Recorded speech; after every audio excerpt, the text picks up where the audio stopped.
Hello, YouTube. This is the Fantasy Sports Banana. This is CLN 2013, as you might know me in the Discord.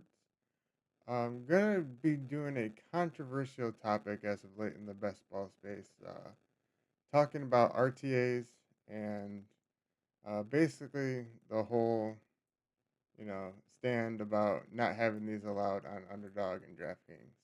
So what I'm going to do here is I'm going to actually let this draft go how it goes, and who is ever on top of my sidekick right here is who we are going to draft each round, and we're going to see exactly how good the assistance does on its own without any input of myself. The only things I'm really not going to let it allow is um, it's going to go past the you know, three QBs, uh, seven running backs, like nine wide receivers, four tight ends, stuff like that. Other than that, we're just gonna let the tool run how it is.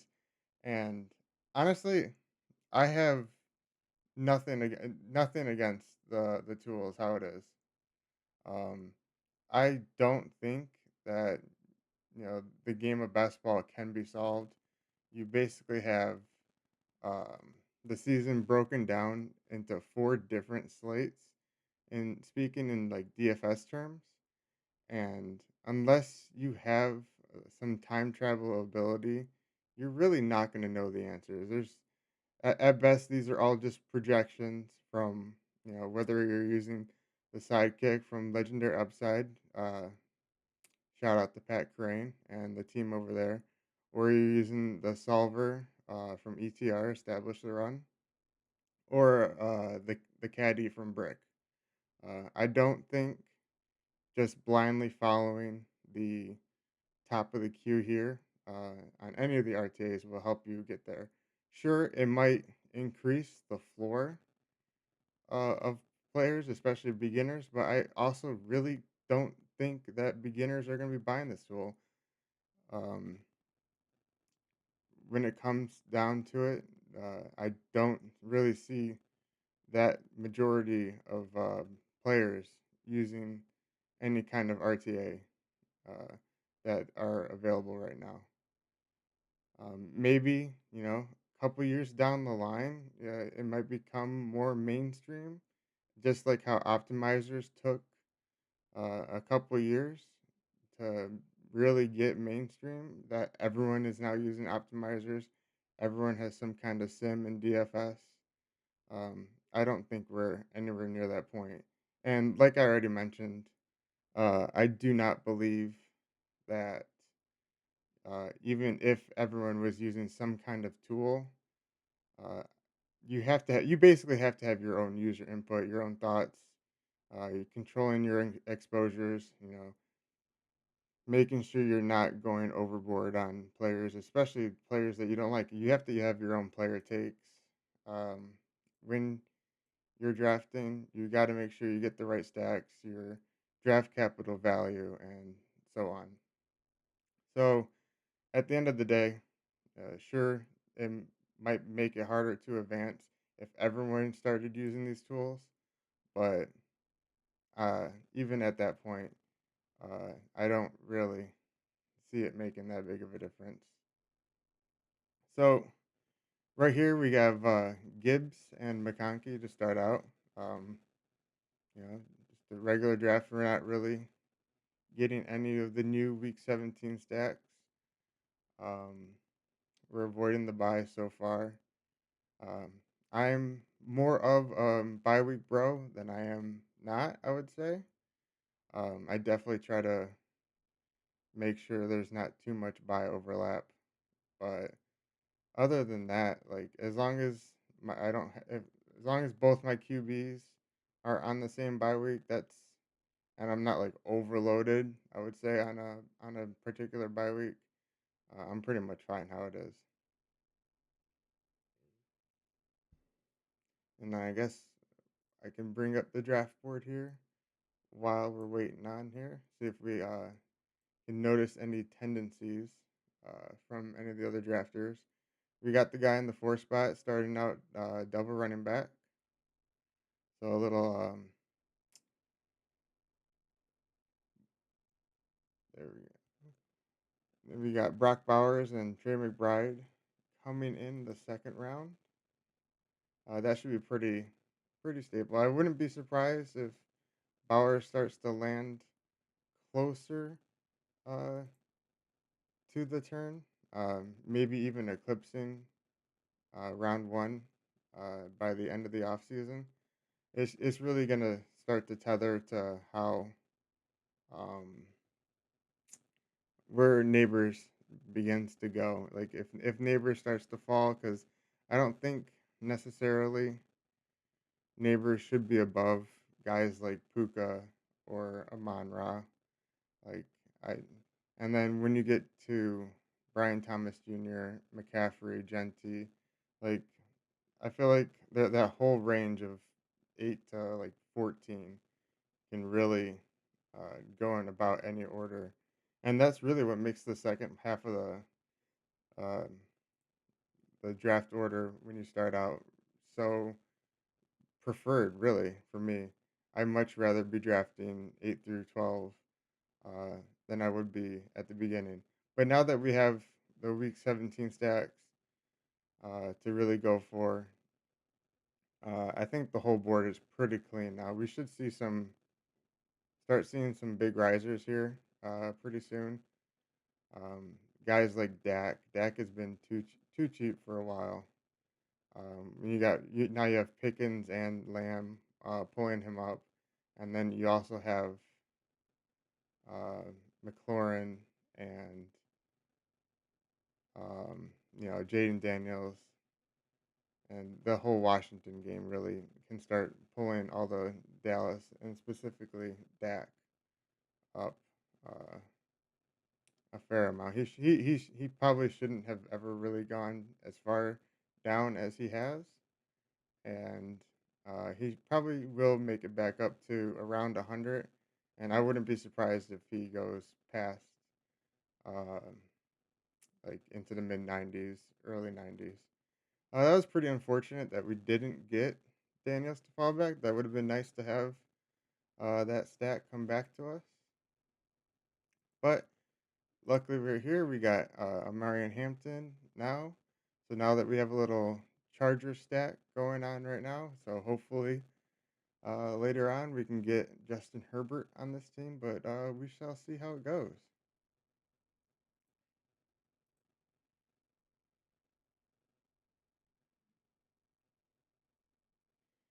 Let's see. So if we move the sidekick over here, that might, yep, that looks a little better. Except I couldn't. There we go. That should probably be perfect. So, um, speaking of Week 17 stacks, we have the Bengals and the Cardinals. Um, Honestly, surprised that the guy in the one spot didn't go Harrison and Higgins to lock up the Jamar Chase double stack with the Marvin Harrison bring back. So it allowed the guy in the two spot to go Trey McBride and then T. Higgins back around the turn. If I was in the two spot here, I probably would have done the reverse order. Um, you pretty much, I would have gone T. Higgins first because I think T. Higgins' ceiling, definitely in a fully healthy season, is probably either the same or higher than McBride, but more so the fact that you're not really going to want to have two Cardinals on the same team because not really sure that uh, Kyler can, get both Trey McBride and Marvin Harrison Jr. there. And but I mean, it could happen. They are the two primary guys on the offense, along with James Conner. But yeah, I would have gone Tegan's first because I don't think the guy in the one spot would have gone Chase, then McBride and Harrison. I think he likely would have stuck with Trey McBride there, and then kept his pick with Tyreek Hill, and then uh, the guy in the two spot would have had Barkley, Higgins, and Harrison. But I just think if you really wanted to lock up that Week 17 match, that probably should have been the way to go. What's great about Underdog here is that these 20-second drafts really um, make these drafts go by a lot faster. We're already into round 6. Let's see if we anyone else is gonna start bringing in any other Week 17 stacks. I'm still trying to memorize them. It's only been one day. If you're watching this a little later on in the season,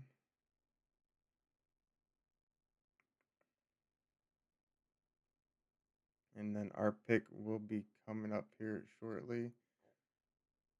I actually don't mind the build right now that we have. We have two strong running backs and three wide receivers, and it looks like we're gonna grab um, hopefully Jordan Addison. That'd be nice for the Week 17 comeback with the Lions. Dome game that's gonna be pretty popular.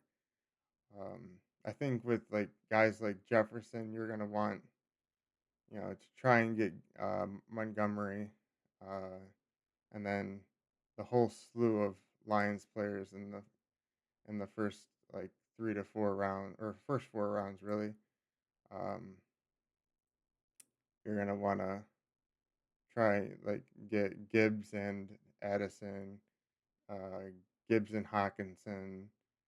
Same with Amon-Ra St. Brown, and then you got Laporta later that you can match with Jefferson too. Like there's a lot of options that you can get with that stack, and the game's going to be in the dome, and it should be fairly high scoring, and that is exactly something that we want to look for when we're stacking for Week 17. Not saying that Week 17 is the end all be all. When it comes to everything, you definitely don't want to lose positional value, um, or lose ADP value. You don't want to reach a round or two. It's basically meant to be, at least for me, it's going to be a tiebreaker when I'm deciding between picks. So we got a nice. So, well, this is the Barkley guy. Jefferson actually fell all the way down to fifth here in this one. Um, Pretty surprising, I would say.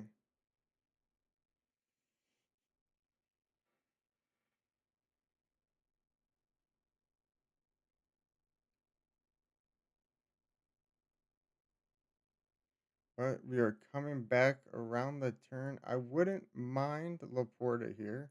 Oh, Laporta just goes. Oh, definitely don't mind Stephon Diggs. That would be nice to grab him. Then that gives us another option later on in the draft. I tend to like picking wide receivers or just drafting players in general, where I can lock up the quarterbacks on uh, later on in the draft, especially this year. I definitely think 2 to 3 quarterbacks between like the ADPs of 90 and 160 is going to be where you're uh, going to want to stay. I'm not really looking at going elite quarterback that much this year. As of right now, I'm sure later on in the year, ADPs might drop a little for the elite quarterbacks, and you know they tend to do that every year. So that's probably where I'm going to wait to get my Josh Allen exposure and my Lamar Jackson exposure. Uh, Jalen Hurts is actually pretty good where he's at. Um, I definitely think also Burrow is going to fall into that 6-7, yeah, that 6-7 turn. I think he'll eventually get there. As we can see, he's coming closer and closer to getting there.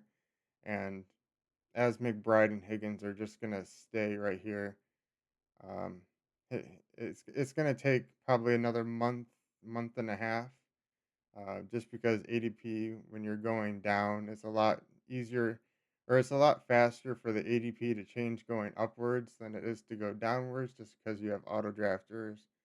Um, and then you just have people just taking unstacked quarterbacks, like this guy we have right here.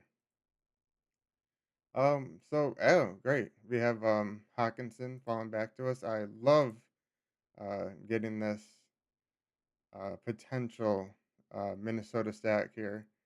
So we're pretty loaded up on this Week 17 game here with, well, I wouldn't say loaded up, but um, it's looking pretty good if we can land JJ McCarthy later. I think McCarthy's been underpriced. Oh, that is unfortunate right there. I think McCarthy, yep, he went right to the Jefferson drafter fairly early, I want to say. I believe his ADP is in the 120s. Let's see here. Oh, well, 140s.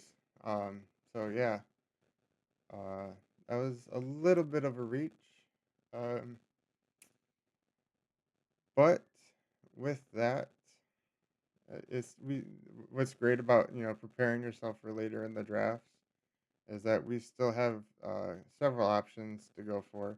We still have Drake May open. Hopefully, Dak Prescott. I'm hoping we don't have to take Dak with our next pick, but it's looking like that's how it's gonna go since we have the Week 17 stack. Um, that probably is giving a bigger boost to Dak than just having two teammates for Justin Herbert.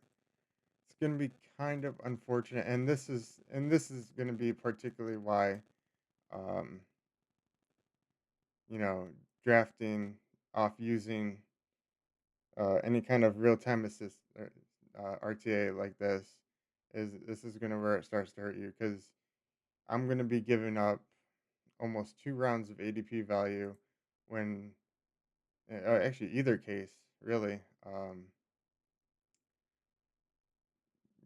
Both the quarterbacks are around ADP of 120. Like I said earlier, though, Dak, this might not be that bad when it comes to the end of the year, but you definitely don't want to give up ADP value. Like I'm fairly confident I could get Dak um, here at 115, um, but it would have been nice to have probably have gone a wide receiver there instead.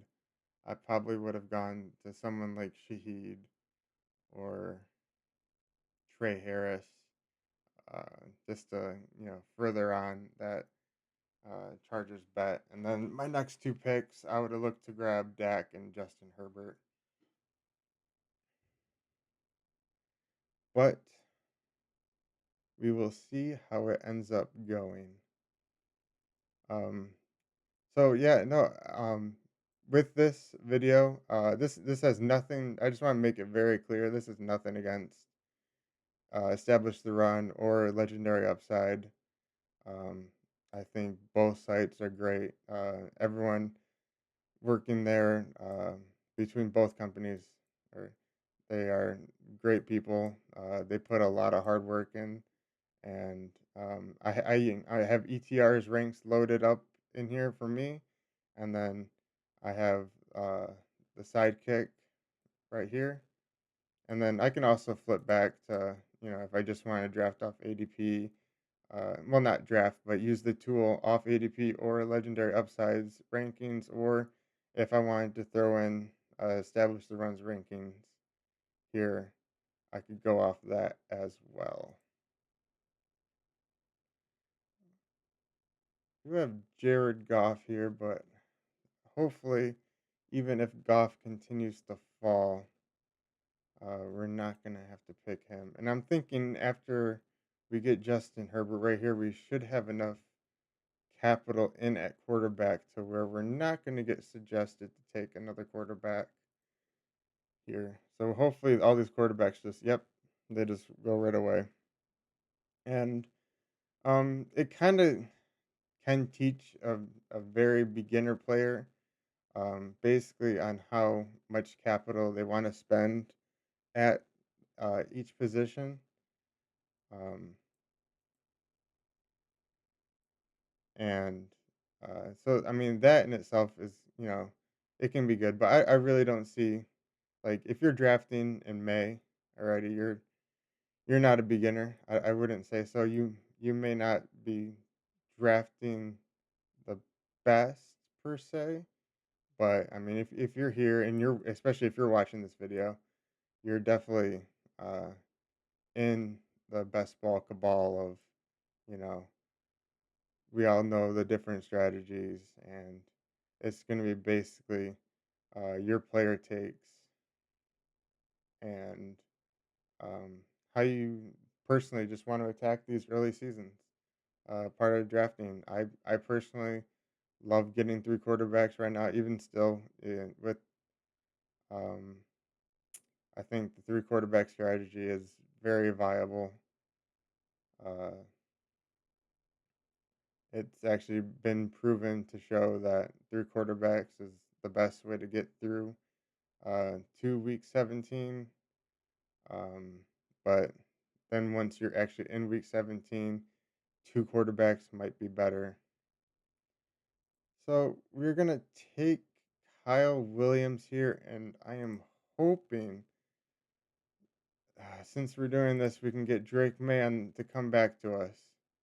And I think that's a little early for Kyle Williams. I know he's kind of been anchored up here a little bit, but I kind of feel like Kyle, we've been and I've been doing a bad job of going back to the draft board here. I realizing that as I'm talking about Kyle Williams here.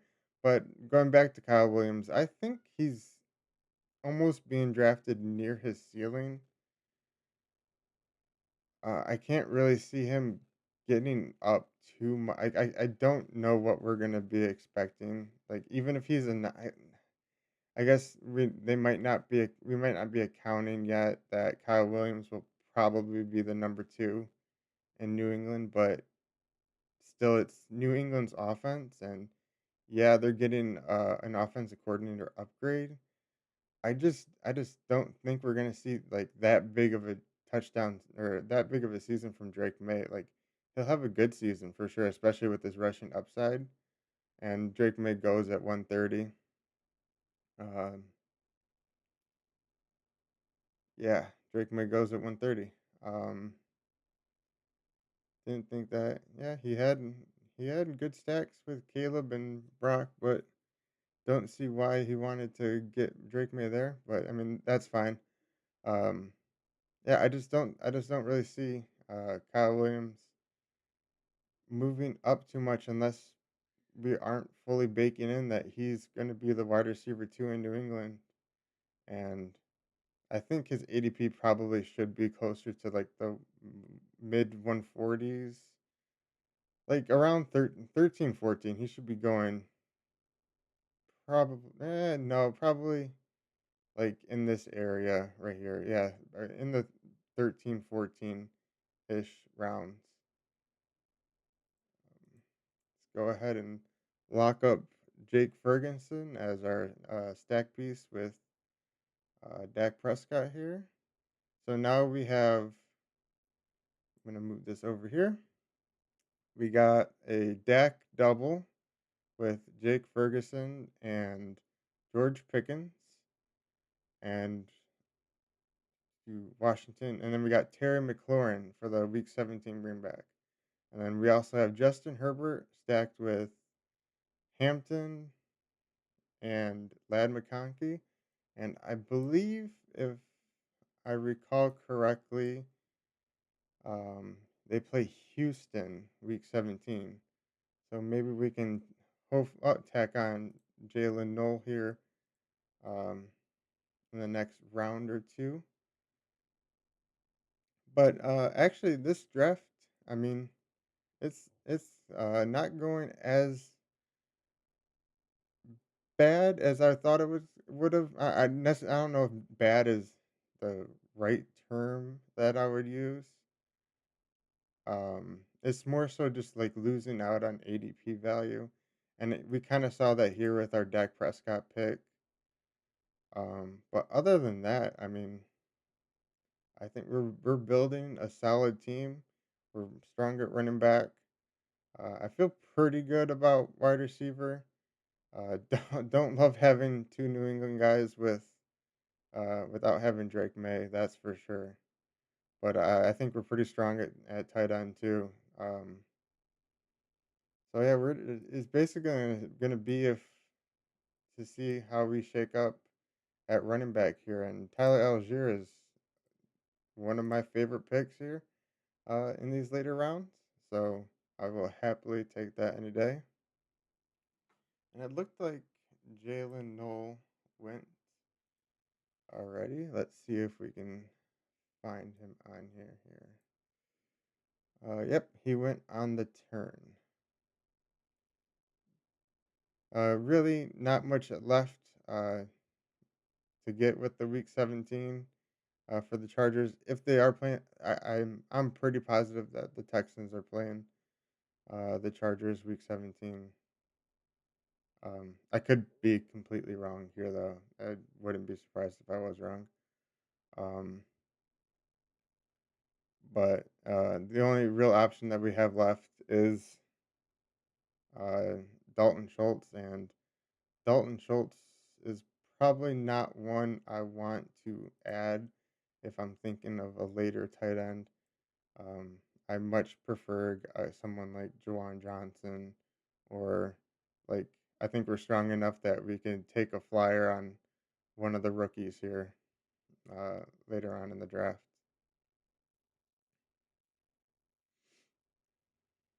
Roshan Johnson is definitely not a guy I've been drafting much at all.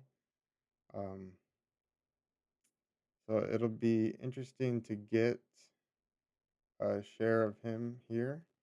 And by the way, I don't think I mentioned it at the beginning of this draft, but this is a Schnauzer instead of a BBM. I didn't want to. Wanted to test this out for sure, but I didn't want to test it out in a BBM. Um, and I don't I mean besides the one JJ McCarthy pick, uh, extremely early. I don't think we've had many crazy picks. Let's see if we can spot anything else that was really out of this world here. And it doesn't really look like it. Besides JJ McCarthy, I don't see anything too out of the normal. I love Justin Fields, by the way. I think Justin Fields is very live to end up by the end of BBM being a seventh round pick. Uh, he's definitely a quarterback that I want to be overweight on, especially with his rushing upside. Um, I'm not. I haven't been. I for one haven't been a fan of Garrett Wilson at all. The past couple of years, but Fields loves to lock on to one wide receiver, uh, and he's also not bad to stack with Brees Hall too. So if you can grab either Brees Hall or Garrett Wilson, like I think we should have two guys in a draft that are fighting to have uh, Justin Fields on his team, and that should help bring his ADP up. But yeah, no, I don't see any nothing too crazy here. Um, I don't think we have any weird structures going on in this draft. Actually, yeah, no, everything's looking pretty normal. We're gonna be coming back up. Ooh, we're gonna be looking to grab Brenton Stranger. This is probably not a pick I would make here. Um, gosh, let's see, ADP. I don't know if I had to pick a tight end, I probably would go with Fryermuth, but I don't know. Brenton Strange just does not. I probably would have scrolled down to someone like Devin Neal here. That's most likely what I would have done. Is just to start looking into rookies here. We probably do need to finish. Look, well, not that I'm gonna have much control over it, but I would probably want to finish out RB here pretty soon. Um, Good thing with Hampton is that his bye week isn't until later in the season.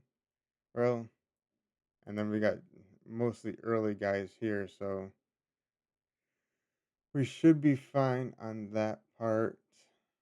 Actually, we're looking pretty good on bye weeks. Can't really complain on that either. We are pretty healthy all along.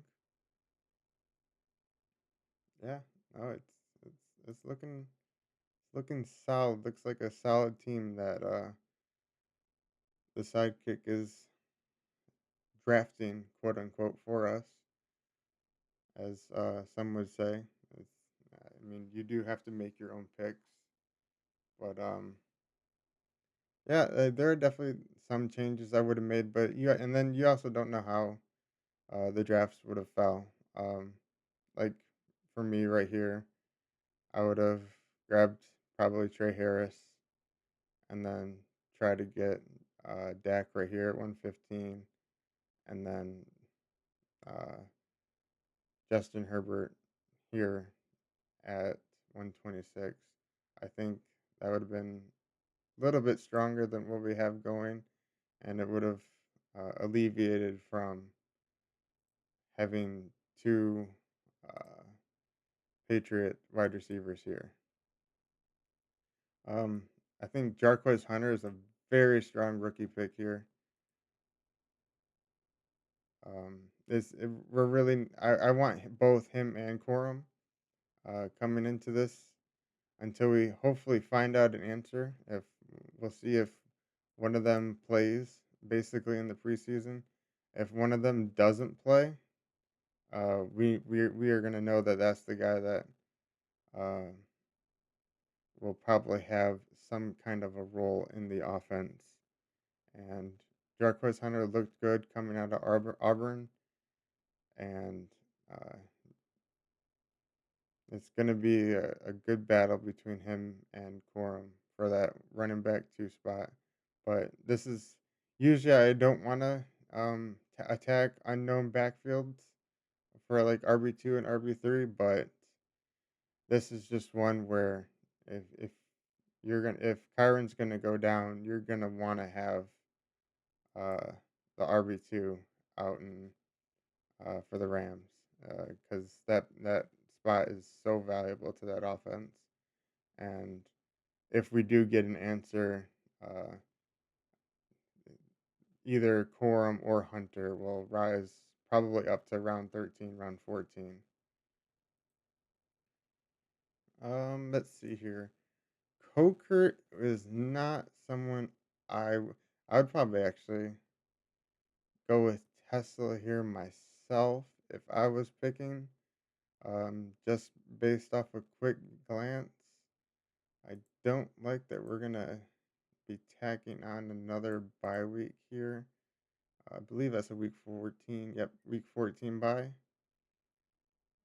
Um, which is it's not the worst. It's at the end of the season, and it's you know going by draft capital spent here. It's uh, our last three wide receivers that we've picked, so it's not the worst. It's not like we had uh, two wide receivers, in the first 6 rounds, and then we're adding him on.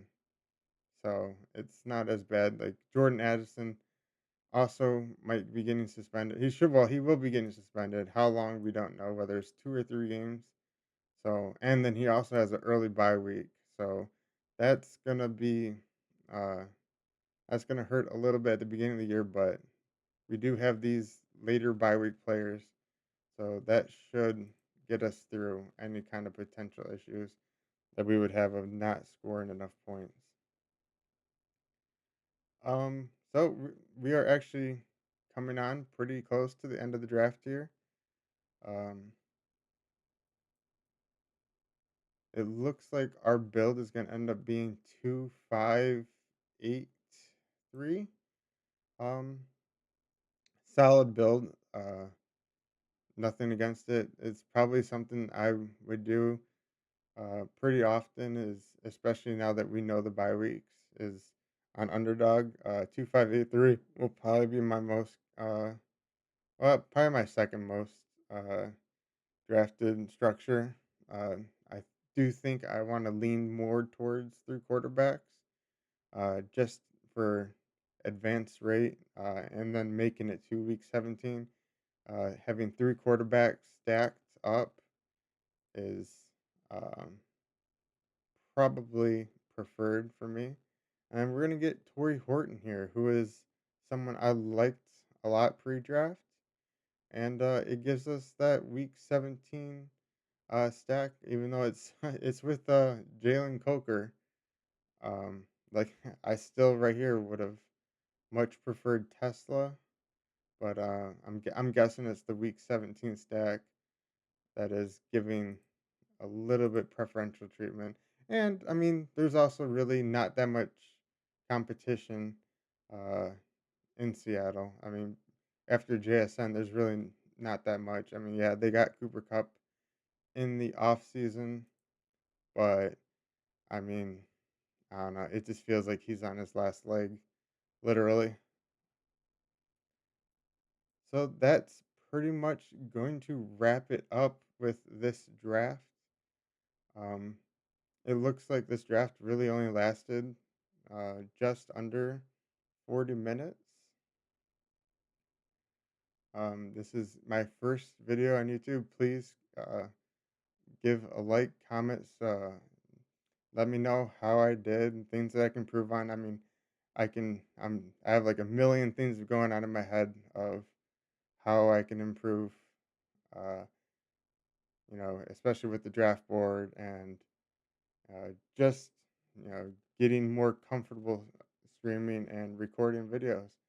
But if you watched all the way through, thank you.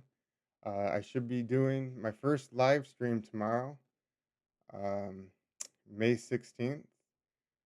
May have a special guest on there, but uh, thank you again for spending this time with me. And I hope you got something out of this draft. And also, in the description below, I do have my Discord linked. Let's see. Free Discord. I have a bunch of different channels with live updates from like Underdog and Adam Schefter, just basically for player injuries, multiple sports too. It's uh, not just NFL. It has every single sport. DraftKings, Underdog, daily fantasy, Underdog dailies. And we're gonna see. Hopefully this loads.